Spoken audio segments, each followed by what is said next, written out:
তিনি রাজ্যের অভিভাবিকা, তার যেখানে মনে হবে, যেখানে প্রয়োজন মনে হবে মানুষের উন্নয়নের স্বার্থে তিনি সেখানে যেতে পারেন, তাদের সমস্যা নিয়ে তিনি কথা বলতে পারেন। কিন্তু এটাকে নিয়ে যেভাবে সাম্প্রদায়িক রাজনীতি হচ্ছে, এটাকে বন্ধ হওয়া দরকার।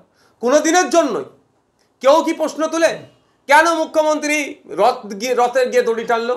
কোনোদিন কেউ প্রশ্ন তুলেনি। প্রশ্ন তোলাটা অনুচিত বলে মনে করি। কোনো দিনের জন্য কেউ প্রশ্ন করেনি যে গত কয়েকদিন আগেই পাঞ্জাবিদের ধর্মীয় অনুষ্ঠানে গিয়ে, সেখানে গিয়ে তিনি পাঞ্জাবিদের যে সংস্কৃতি আছে তার সাথে তিনি মিশে যাওয়ার চেষ্টা করেছেন। এই নিয়ে কেউ প্রশ্ন তুলেনি। কেন ফুরফুরা শরীফে আসলে কেন আসলো এই বলে যারা দেখে দেওয়ার চেষ্টা করছে, আমি তাদের কথার সাথে আমি সহমত হতে পারছি না।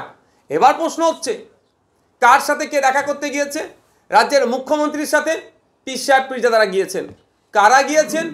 যারা আমন্ত্রিত তারা গিয়েছেন। এটা ভাববেন না যে মুখ্যমন্ত্রীর আমন্ত্রণে গিয়েছিল মানে সব তৃণমূল হয়ে গেল। আমি বিতর্ক বল, এটা আমি বিশ্বাস করতে পারি না।